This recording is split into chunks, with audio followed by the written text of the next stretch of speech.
نحمده ونستعينه ونستغفره ونؤمن به ونتوكل عليه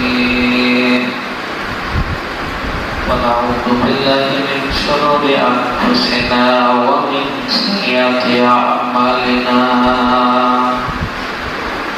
من يهده الله فلا مضل له ومن يضلل فلا هادي له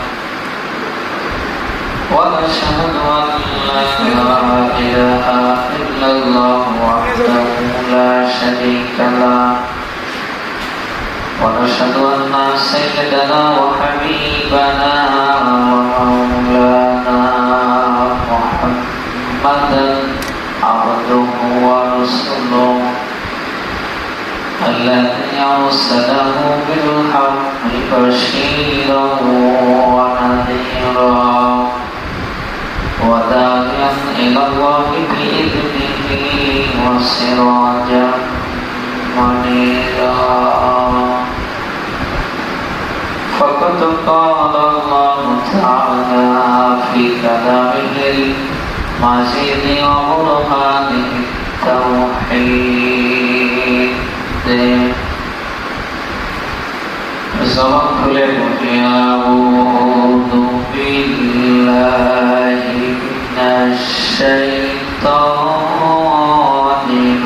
রাজীম বিসমিল্লাহির রাহমানির রাহিম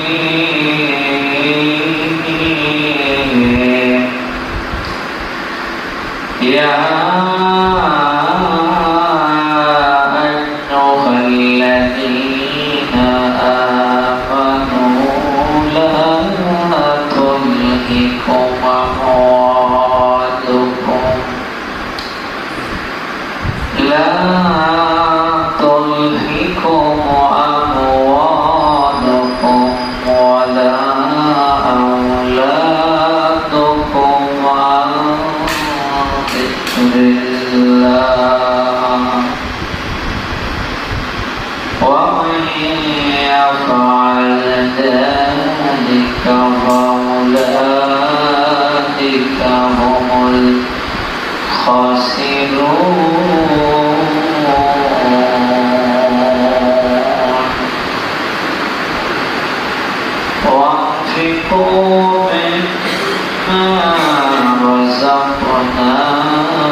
اللهم بارك على محمد وعلى آل محمد كما باركت على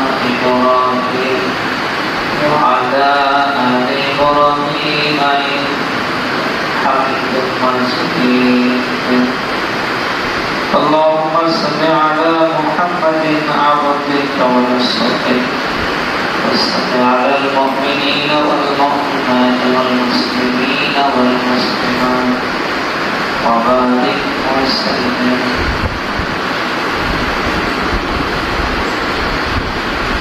আলহামদুলিল্লাহ শুকরিয়া সেই মহান মনিবের এই পবিত্র জমায় আমাদের আগাম আসার বসার কোরআন থেকে কিছু কথা বলবার সংবাদ তৌফিক দিলে খুশিতে পড়ছি আলহামদুলিল্লাহ।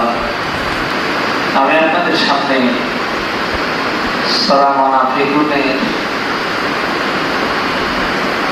10, 11, 12 তিনটে আয়াত পড়েছি। কি আছে আয়াতের ভেতরে আমরা আজকে এখান থেকে কিছু কথা শুনে আজকের আলোচনা আমরা শেষ করবো ইনশাআল্লাহ। এই সূরাটি মূলত নাযিল হয়েছে সেই সময় রাসূলের সাহাবী আব্দুল্লাহ ইবনে উবাইয়ের মতো মুনাফিকের উদ্দেশ্যে। এই আয়াতগুলি থেকে আমরা আজকে কিছু কথা শুনবো ইনশাআল্লাহ। আল্লাহ পাক বলেন, ইয়া আইয়ুহাল্লাযীনা আমানু, ওহে ঈমানের দাবি করো যারা, আমি আল্লাহ তোমাদের বলছি, লা তুলহিকুম আমওয়ালুকুম ওয়ালা আওলাদুকুম আন যিকরিল্লাহ। খুব খেয়াল করে শোনা লাগবে, এদিকে দেখেন। আল্লাহ পাক বলেন, ওহে ঈমানের দাবি করো যারা, আমি আল্লাহ তোমাদের বলছি, দুনিয়ার ধন সম্পদ, সন্তান সন্ততি যেন আমি আল্লাহর স্মরণ থেকে তোমাদের গাফেল না করে। কে বলছেন? এই পৃথিবীতে আমরা দেখতে পাই অনেক মানুষ যারা সম্পদ অর্জন করতে গিয়ে আল্লাহর বিধান ঠিক মতো মানতে পারছে না। অনেকে আছে জমার নামাজটাও পড়ার সুযোগ পায় না। কি বানিয়ে বলছি? আবার অপরদিকে সন্তান সন্ততির পেছনে ছুটতে গিয়ে অনেক মানুষ আজ ভুল পথে পা বাড়িয়েছে। তার টার্গেট যেভাবেই হোক আমার সন্তানকে মানুষ করা লাগবে।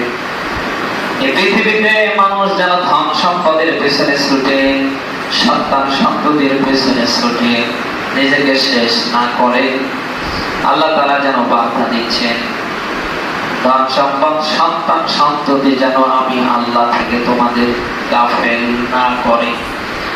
অমাইয়াফআল যালিকা ফাউলাইকা হুমুল খাসিরুন। বলেন আল্লাহু আকবার। আল্লাহ পাক বলেন, যারা এই ধন সম্পদের দিকে, সন্তান সন্ততির দিকে ছুটে পড়বে, তারাই ধ্বংস হবে, তারাই হবে ক্ষতিগ্রস্ত। কে বলছেন? এই পৃথিবীতে ধন সম্পদ, সন্তান সন্ততি দুইটাই মানুষের জন্য পরীক্ষা। দুইটা কি? আপনি সূরা আনফালের 28 নম্বর আয়াতে পাবেন, ওয়া'লামু আন্নামা আমওয়ালুকুম ওয়া আওলাদুকুম ফিতনাহ। আল্লাহ পাক বলেন, তোমরা জেনে রাখো, ধন সম্পদ, সন্তান সন্ততি উভয়টা তোমাদের জন্য পরীক্ষা। আমি আল্লাহ একদিকে কাউকে দিয়ে পরীক্ষা করি, আবার কাউকে না দিয়ে পরীক্ষা করি। যাদেরকে দিয়েছে একদিকে তাদের জন্য যেমন পরীক্ষা, যাদেরকে দেয়নি তাদের জন্যও কি? আরো জোরে বলেন। আনন্দ হবার কিছু নেই। আপনি হয়তো মনে করেছেন আমি 100 বিঘা জমির মালিক, ব্যাংকে কোটি কোটি টাকা আমার জমা, আমার চেয়ে বড় সুখ লাগতে আছে। আপনার মাথায় রাখা লাগবে, 100 বিঘা জমি দিয়ে কয়েক কোটি টাকার মালিক বানিয়ে আল্লাহ আপনাকে পরীক্ষা করছে। কি করছে? আপনাকে আল্লাহ ছেলেও দিয়েছে, মেয়েও দিয়েছে। আপনাকে স্মরণ রাখা লাগবে, মাথায় রাখা লাগবে, এটা আপনার জন্য পরীক্ষা। কি? অপরদিকে কাউকে কিচ্ছু দেয়নি, ওর ভিটে মাটি টুকুন পর্যন্ত নেই। সারাদিন হয় মানুষের বাড়িতে কাজ করে, নতুবা ভ্যান চালায়, রিক্সা চালায়, আল্লাহর নামে সকালবেলা ঘর থেকে বের হয়, আবার আল্লাহর নামে সন্ধ্যাবেলা ঢুকে পড়ে। এই যে লোকটাকে আল্লাহ কিচ্ছু দেয়নি, শুধু হাত আর পা, এটা এর জন্য কি? আরো জোরে বলুন। আবার অপর দিকে দেখেন টাকা পয়সার অভাব নেই, একটা ছেলেও নেই, একটা মেয়েও নেই, শুধু একটা মেয়ের জন্য কোটি কোটি টাকা খরচ করছে, নেই এর জন্যও কি এটা হুজুরে বলেন কয়েকটা জিনিস দিয়ে আল্লাহ তাআলা তার বান্দা বান্দীকে এভাবে পরীক্ষা করে, তার ভেতরে ধন সম্পদ, সন্তান সন্ততি, এই দুইটা কি, দুইটা কি পরীক্ষা। আমরা কি সেই আল্লাহর পরীক্ষায় পাস করতে চাই? ধন সম্পদ আল্লাহ দিয়েছে, আমরা এটা খাবো, যারা খেতে পারে তাদের খাওয়াবো, কি ভাই পারবো? কারুনের মতো এটা জমা করে রাখার চেষ্টা করব না। কারুনের কি পরিণতি হয়েছে আপনারা জানেন? এত পরিমাণ ধন সম্পদ ছিল, সব শেষে মাটির নিচে দেবে দিয়েছে। কোথায়? মুসা আলাইহিস সালাম যখন তার কাছে যাকাতের অর্থের জন্য যেতেন, যাকাত চাইতেন, জমির ফসলের ওষুধ চাইতেন, তখন মাঝে মন্তব্য করত, মুসা আলাইহিস সালামকে তুচ্ছ তাচ্ছিল্য করত, অপমান করত। এটা আল্লাহ মোটেও সহ্য করেছি? করে মুসা আলাইহিস সালাম একদিন বদদোয়া করে বসলেন, বদদোয়া করার সাথে সাথে ওর পায়ের নিচের মাটি সরে যাওয়া শুরু করেছে, ডাকতে আসে ডাকতে আসে, বারবার কারণ ডাক দিয়ে বলছে, ভাই মুসা আমারে বাঁচাও, আমারে বাঁচাও। আল্লাহ তাআলা বলছে, কারণ যদি একটা বার বলতো আল্লাহ আমার ভুল হয়েছে, তুমি আমারে বাঁচাও, আমি আল্লাহ তাআলা তারে মাটির নিচে ডাবিয়ে দিতাম না। এই বাংলাদেশেও আমরা দেখতে পাই অনেক মানুষের ধন সম্পদ আছে, কিন্তু মনটা কারুনের মতো। আল্লাহর ঘর মসজিদের জন্য এক ব্যাগ সিমেন্ট বের হয় না, মাদ্রাসার জন্য গেলে পরে 10 কেজি ধান বের হয় না, মানে হুজুর দেখলেই যেন গায়ে অ্যালার্জি ভাসে। নেই এরকম? কি নেই এরকম? অনেক মানুষকে আবার এও দেখতে পাই, কেউ যখন হাত বের করে বলে, ভাই 2 টাকা দেন, কি রাগ, চোখের দিকে টাকা দেন, তো খেয়ে ফেলে। দিতে পারলে ভালো দেন, না পারলে তার সাথে ভালো আচরণ করেন। ভালো আচরণ করাও ইবাদত, ভালো আচরণ করাও কি বলেন?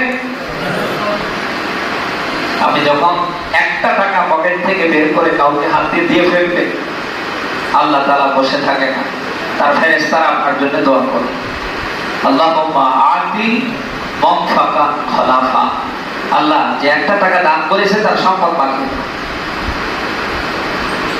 আজ এই বাংলাদেশে আমরা দেখতে পাই অনেকে যেন কারুনের মতো হয়ে গেছে, সম্পদ শুধু চিপে চিপে রাখে। এই মুহূর্তে যদি নিঃশ্বাস বন্ধ হয়ে যায়, আপনার এই ধন সম্পদে কোনো কাজে আসে? বলে কেন ভাই? চোখের সামনে দেখতে পাচ্ছেন না কত কোটিপতি যাবার বেলা শুধু যাচ্ছে খালি গায়ে, বিশাল ফ্ল্যাট পড়ে আছে, জমি জায়গা পড়ে আছে, ব্যাংক ভর্তি টাকা পড়ে আছে, যাবার বেলা কিছু নিয়ে যেতে হ্যাঁ পেরেছে না?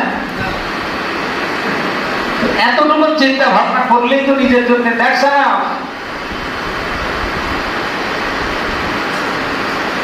আপনি হয়েছেন সেই সময় কারণের মতো, যা আছে শুধু আমি খাবো আর কাউকে দেব, এর নাম ইসলাম না ভাই। ভোগেই প্রকৃত সুখ না, ত্যাগেই, কথা বলা লাগবে, ভোগেই প্রকৃত সুখ না, ত্যাগেই। আপনি শুধু ভোগ করেই যাবে না। দুনিয়া যেহেতু থাকার জায়গা না, আমরা যেহেতু কেউ থাকবো না, সবাইকে যেহেতু যাওয়াই লাগবে, অন্তত আমরা যেন আমাদের সম্পদ থেকে আমরা যেন এক অংশে আল্লাহর জন্য বিলিয়ে দিতে পারি। পারবো তো ইনশাআল্লাহ? 2 নম্বরে সন্তান সন্ততি যাদেরকে আল্লাহ দিয়েছে, শুকর আদায় করুন। এটা পরীক্ষা। এই সন্তান সন্ততিকে যেন আপনি মানুষের মতো মানুষ বানাতে পারেন। আপনি আজ আছেন, কাল থাকবেন না, এরাই যেন আপনার প্রতিচ্ছবি হয়ে থাকে। এদেরকে দেখলেই যেন আপনার কথা মানুষের স্মরণে আসে। বলেন, তাদেরকে নামাজি বানান, দিনদার বানান, তাদের ভেতরে দিন তুলে দেন, তাকওয়া তুলে দেন। আপনি পারেন। আপনি সন্তান দেওয়ার মধ্যে গরু ছাগলের মতো ছেড়ে দিয়েছেন। কেউ হয়েছে নেশাখোর, কেউ হয়েছে বাবাখোর, কেউ হয়েছে গাঁজাখোর। সুবহানাল্লাহ। এই সন্তান তো জান্নাতুল ফেরদাউসে নেবে নাকি? মানুষের ইন্তেকালের পরে সব আমলের দ্বার আল্লাহ বন্ধ করে দেবে, তবে তিনটা আমলের দ্বার আল্লাহ খুলে রাখবে। তার ভেতরে আওলাদুন সালিহ, নেক সন্তান।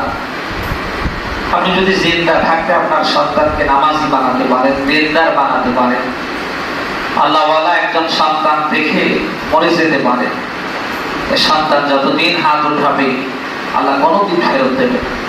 দোয়া করতে দেরি, আল্লাহ কবুল করতে দেরি করবে। আমি তো আইসি অনেক দূর থেকে, আপনার মায়ের জন্য বাবার জন্য আমি দোয়া করছি, এটা কবুল হতেও পারে নাও পারে, কোনো গ্যারান্টি নেই।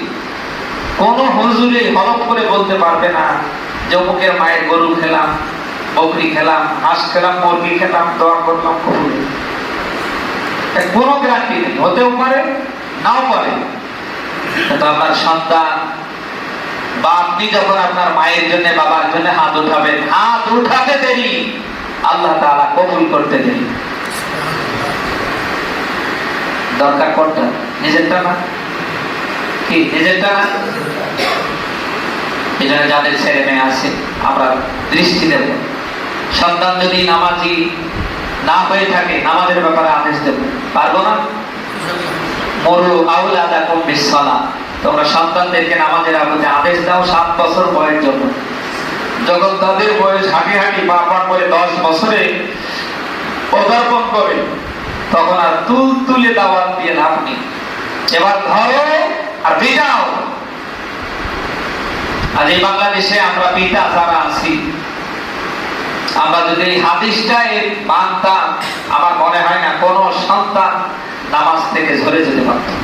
আজান হবার পরে আমার ছেলের আগে মসজিদে ভর্তি করি। আমরা পারি না। আমরা কি নিয়ত করতে পারি? তো আল্লাহ যেন তৌফিক দান করে। এরপরে আল্লাহ তাআলা বললেন, ওয়াফিকু মিম্মা রাযাকনাকুম মিন ক্বাবলি আইয়াতিয়া আহাদাকুমুল মাউত ফায়াকুলা রাব্বি লাউলা আখখারতানি ইলা আজালিন করিব। বলেন আল্লাহু আকবার। আল্লাহ পাক বলেন, তোমরা ব্যয় করো, ওই দিন আসার পূর্বে। ওই দিন বলতে কোন দিন? যেদিন মরণ এসে সামনে দাঁড়িয়ে যাবে। মরণ এসে যত মানুষ আমরা এখানে বসে আছি, কেউ কি বুকে হাঁটতে বলতে পারবো যে আমার সামনে মরণ আসতে আরো 10 বছর বাকি আছে? হ্যাঁ, 10 দিন, 10 ঘন্টা, 10 মিনিট, 10 সেকেন্ড, 1 সেকেন্ডও কেউ ভালো করে বলতে পারবো না যে আমার সামনে এই পরিমাণ সময় বাকি আছে। যখন তখন এই মরণ আপনার আমার সামনে এসে দাঁড়িয়ে যেতে পারে। আরো যখন একবার এসে দাঁড়িয়ে যাবে, আপনি যদি তামাম পৃথিবীরও মালিক হয়ে যান, করে আর ফেরাতে পারবেন না। কত বড় পাওয়ারফুল বাদশা ছিলেন বাদশা সাদ্দাত। হযরত হুদ আলাইহিস সালাম যখন তার দ্বীনের দাওয়াত দিলেন, বাদশা সাদ্দাত তুচ্ছ তাচ্ছিল্য করে বললেন, হে নবী হুদ, তোমার এই দ্বীনের দাওয়াত গ্রহণ করলে আমার লাভ কি? হুদ আলাইহিস সালাম বললেন, তুমি যদি দ্বীনের দাওয়াত গ্রহণ করো, তুমি যদি কালেমা পড়ো, মুসলমান হও, আমার আল্লাহ তাআলা তোমাকে বিশাল একটা জান্নাতের মালিক বানিয়ে দেবে। কি সেই জান্নাত? বলে সুখ আর সুখ। তোমার ওই জান্নাতে আমার আশা নেই। তুমি জিন্দা থাকতে দেখো আমি নতুন করে একটা জান্নাত বানিয়ে ফেলছি। 23টা রাষ্ট্রের স্বর্ণ মুদ্রা দিয়ে এই সেই বাদশা সাদ্দাত নকল যেন একটা জান্নাত বানিয়ে ফেললেন। পুরো কাজ কমপ্লিট। এবার ঢুকবে, গেটের কাছে তাকিয়ে দেখা একদম সাদা পোশাকধারী মানুষ দাঁড়িয়ে আছে। ফিতা কাটবে আর ঢুকবে, তাকিয়ে দেখে এই পাশে সাদা পোশাক পরে একজন মানুষ দাঁড়িয়ে আছে। বাদশা সাবধান ডাকতে বলছে, কি গো তুমি, কোথায় তোমার বাড়ি, কি চাই? তুমি কি জানো না আজকে আমার এটা উদ্বোধনের ডে? সাদা পোশাক পরিহিত মানুষটা যেন মানুষের মতো আওয়াজ দিয়ে বলছেন, বাদশা সাবধান, এটা তো ভালোই করে জানি, আমি তো পৃথিবীর কোন মানুষের মতো মানুষ না, পৃথিবীর কোন জায়গায় আমার বাড়ি ঘর না, আল্লাহর পক্ষ থেকে পাঠানো মালাকুল মাউত ফেরেশতা আজরাইল। এই কথা শোনার সাথে সাথে বাদশা সাবধানের যেন কলিজায় কাঁপুনি ধরেছে। আপনি এই সময় কেন? বলে আল্লাহ পাঠিয়েছে, হুকুম হয়েছে, এখনই জান কবজ করা হবে। দুইটা হাত বের করে কাগজে মেটাতে শুরু করে দিয়েছে, অন্তত আমার একটু ফিতা কেটে ভিতরে ঢোকার সুযোগ দেওয়া হোক। মালাকুল মাউত ফেরেশতা আজরাইল বলছে, একটা সেকেন্ডও তোমার সময় দেওয়া হবে না, শুধু হাতটা সামনে নিতে দেরি, বাচ্চা সাবধান পরে মারা যেতে দেরি না। শুনতেছেন আপনি? মরণ যখন কারোর সামনে আসবে, সে যত বড়ই অট্টালিকার মালিক হোক, সম্পদশালী হোক, যত বড়ই হুজুর হোক, মজুর হোক, একটা সেকেন্ডের জন্য ওরে ফেরানোর শক্তি কারোর। আরো জোরে বলুন। সূরা আরাফের 34 নম্বর আয়াতে যেন আল্লাহ তাআলা এই ব্যাখ্যা দিয়েছেন, ফাইদা জাআ আজালুহুম লা ইস্তাখিরুনা সাআতাও ওয়া লা ইস্তাকদিমুন। বলেন আল্লাহু আকবার। আল্লাহ পাক বলেন, মরণ যখন কারোর সামনে গিয়ে দাঁড়িয়ে যায়, তাকে সামনেও যেতে দেওয়া হয় না, পিছনেও ফিরতে দেওয়া হয় না। মরণ আসে কার হুকুমে? আর আল্লাহ তাআলা সে কথাই বলছেন, তোমরা দান করো, ব্যয় করো ওই মরণ আসার পূর্বে। মরণ আসার অবস্থাটা যখন সামনে এসে যাবে, অনেকে ওই দিন বলে ফেলবে, ফায়াকুলা রাব্বি লাউলা আখরতানি, হে আমাদের রব, আর কিছুদিন সময় একটু বেড়ে দাও, আর কিছুদিন আমাদের জন্য অবকাশ দাও। আল্লাহ দেবে তো নাকি? হ্যাঁ, আপনি আমি বারবার মরণকে সামনে দেখে ডাকতে বলবো, রব্বুল আলামিন আর কিছুদিন ছেড়ে দাও, অবকাশ দাও, আর কিছুদিন আমাদের জন্য বৃদ্ধি করে দাও। ফাসাদ্দাকা ওয়া কুম মিনাস সালিহিন। অতঃপর আমরা দান করব, সাদকা করব, ভালো মানুষে পরিণত হব। আমি জানতে চাই, ওই দিন এত কথা বলার পরে সুযোগ হবে? হ্যাঁ, আজকে দান করতে চান না, সম্পদ আছে ব্যয় করতে চান না, আপনি যেন হয়েছেন নব্য কারণ। মরণ যেদিন দেখবেন, সেদিন ডাক দিয়ে বলবেন, আল্লাহ আর কিছুদিন অবকাশ দাও, সময় দাও, এখন আমি কিছু সাদকা করব, আমি ভালো মানুষে পরিণত হব। একটা সেকেন্ডের জন্য আল্লাহ ওই দিন আপনাকে ছেড়ে দেবে না। ওয়ালাই ইউআখিরুল্লাহু নাফসান ইযা জাআ আজালুহা ওয়াল্লাহু খাবীরুম বিমা তা'মালুন। বলেন আল্লাহু আকবার। আল্লাহ পাক বলেন, কাউকে কখনোই অবকাশ দেওয়া হয় না যখন তার নির্ধারিত সময় এসে পড়ে। নির্ধারিত, আপনার আমার হায়াত যখন শেষ হয়ে যাবে, ডাউল চাউল যখন ফুরিয়ে যাবে, একটা সেকেন্ডের জন্যও রাখবে নাকি? আপনার আমার ডাল চাউল হায়াত যতদিন থাকবে, ততদিন মরণ সামনে আসবে। বলেন বলেন। হয়তো ডায়াবেটিসে 10 বছর আপনাকে ভাঙিয়ে রাখবে, হয়তো স্ট্রোক করে হাত পা বাঁকা করে বিছানায় ভাঙিয়ে রাখবে, বিভিন্ন ভাবে আল্লাহ আপনাকে কষ্ট দেবে। নির্ধারিত সময় যখন আপনার ফুরিয়ে যাবে, মরণ আস্তে করে সামনে এসে দাঁড়িয়ে যাবে। জয়পুরবাসী, এই জন্য অনুরোধ করে বলছি, যেহেতু মরণ আসতে আমাদের সামনে হয়তো আরো বাকি আছে, জানি না কার বাইরে বাকি আছে।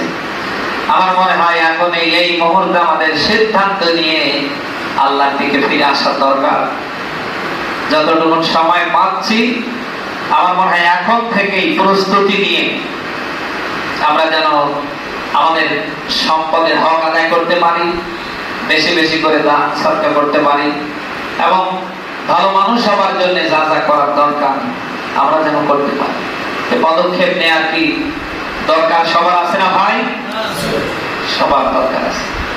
মা বোন যারা এসেছেন আপনাদেরও বলছি, কলিজার টুকরো সন্তান সন্ততিকে দিন শেখাবে, তাদের জীবনে আল্লাহর ভয় তাকওয়া তুলে দিবেন। আপনি একজন মা, সন্তানকে শেখাবে, সন্তানের সামনে দেখে দেখে ভালো ভালো কাজ করবে। মুসলিম শরীফের একটা হাদিস বলছি, কোন নারী যদি ঘরের পরিবেশে দুইটা কাজ করে, কয়টা কাজ? দুইটা কাজ করে, সে যেন জিহাদের ময়দানে কেউ যুদ্ধ করতে যদি মারা যায়, এরকম শাহিদের সওয়াব আল্লাহ তাআলা তার আমলনামায় দান করে। কাজ দুইটার একটা হচ্ছে তার কলিজার টুকরো সন্তান সন্ততিকে সে যেন মানুষের মতো মানুষ বানানোর পক্ষে চেষ্টা করে, আর দুই নম্বরে স্বামীর অবর্তমানে স্থাবর অস্থাবর যা আছে তার যেন সংরক্ষণ করে। কয়টা কাজ বলেন? কয়টা কাজ? দুইটা। এক নম্বর সন্তান সন্ততির প্রতিপালন, দেখাশোনা, আর দুই নম্বরে স্বামীর অবর্তমানে তার সংসার কি করা? সংরক্ষণ করা, হেফাজত করা, দেখে রাখা।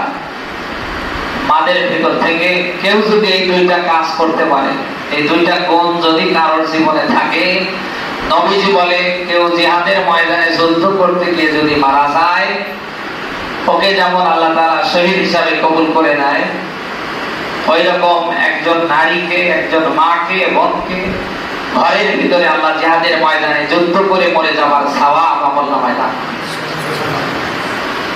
মা বোনরা যারা এসেছেন, আপনাদের সোচ্চার হওয়া লাগবে। আপনারাই পারেন আগামীর এই বাংলাদেশের চিত্রকে পাল্টিয়ে দিন।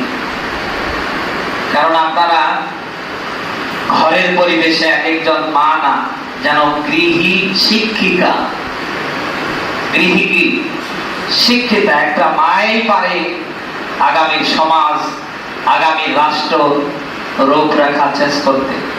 প্রত্যেকটা মা যদি তার জায়গা থেকে সন্তানদের নিয়ে ভাবে, চিন্তা ভাবনা করে যে আমার সন্তান কি করছে, কেন নামাজ পড়ছে না, সন্তান নিয়ে যদি একটু চিন্তা ভাবনা করে, তাকে যদি এভাবে বোঝায় মসজিদমুখী করে, আমি চিন্তা করেন প্রত্যেকটা ঘর থেকে এভাবে সন্তানরা যদি মসজিদে আসে, আপনারা বুড়ো মানুষ পরে আসলে মসজিদে জায়গা পাবেন? সম্ভব না। মা বোনদের ধন্যবাদ দিয়ে আমি অসংখ্য মা বোনদের ভেতর থেকে তারা এখানে জমা পড়তে এসেছে, আমি মা বোনদের অনুরোধ করব, প্রতিদিন আপনারা নতুন নতুন করে মা বোনদেরকে নিয়ে আসবেন, দাওয়াত দেবেন, আসুক বা না আসুক। আপনাদের এতটুকু দাওয়াতের মধ্য দিয়ে কোনো মা যদি জুমার নামাজ আদায়ের মধ্য দিয়ে 5 ওয়াক্ত নামাজ ধরে ফেলে, আপনি সফল। আজ আছেন, কাল থাকবেন না। আপনি একটু ডেকে ডেকে, আপনি একটু চেষ্টা করে একজনকে মসজিদমুখী করলেন, তারে নামাজে দাঁড় করিয়ে দিলেন, আপনি থাকবেন না। যতদিন নামাজ পড়বে, ইয়াকুল্লাহু নাসিবুম মিনহা, এখান থেকে একটা অংশ নামাজের আল্লাহ সওয়াব আপনারা আমলনামায় পান। আপনাদেরকে ধন্যবাদ দিই, আপনারা জমা পড়তে এসেছেন। যারা আসে না, একেবারেই যারা পড়ে না, তাদেরকে দাওয়াত দেবেন, পারবেন না ইনশাআল্লাহ ভাই? দাওয়াত দেওয়ার দায়িত্ব আপনাদের, আর নিয়ে আসার দায়িত্ব কার? হেদায়েত আমার কাছেও নেই, আপনাদের কাছেও নেই। হেদায়েতটা কার হাতে? আপনিও জানেন না, আমিও জানি না, পৃথিবীর কোনো মানুষ জানে না যে কোন মানুষটা এই পথে আসবে, নামাজি হবে, দিনদার হবে। এটা জানে কে? কে জানে? আল্লাহ তাআলা জানে। আমরা জাস্ট অ্যাডভাইস করব, আমরা একটু আল্লাহর কথাগুলি মানুষের কর্ণকুহরে পৌঁছে দেব। পারবো না ইনশাআল্লাহ? কিয়ামতে যেন এই লোকগুলি আমাদের সামনে দাঁড়িয়ে অভিযোগ করতে না পারে, এ কথা যেন বলতে না পারে যে আল্লাহ, ওই তো আব্দুল্লাহ, আব্দুর রহমান, অমুক তমুক জমা পড়েছি, ফজরে, জোহরে, আসরে, মাগরিবে দেখেছি, নামাজে গিয়েছি। কোনদিন বলে আমরা যেন এই হাতে না আটকি। এই জন্য নিজেকে বাঁচানোর জন্য যাকে পাবো তাকে আমরা জুমার নামাজের দাওয়াত দিব, 5 ওয়াক্ত নামাজের দাওয়াত দিব। পারবো না ইনশাআল্লাহ? আমি নিজেকে বাঁচার জন্য কাজটা করব। কথা কি আপনারা শুনতেছে? আমি নিজেকে বাঁচার জন্য এই কাজটা করব। আমার অমুক ভাই, আমার প্রতিবেশী ভাই, আমার চাচাতো ভাই, আমার মামাতো ভাই যেন সেদিন আমার বিরুদ্ধে অভিযোগ করতে না পারে। এজন্য আমরা সবাই এই দাওয়াতি কাজটা আমরা সামনে করব। পারবো তো ইনশাআল্লাহ? আল্লাহ যেন আমাকে সহ সকলকে তৌফিক দান করে। সামনে জমায় আমরা ঈমান নিয়ে কথা বলবো ইনশাআল্লাহ। সকলে সুস্বাস্থ্য দীর্ঘায়ু কামনা করে শেষ করছি। যারা সুন্নাত পড়েনি আমরা সুন্নাত পড়ি।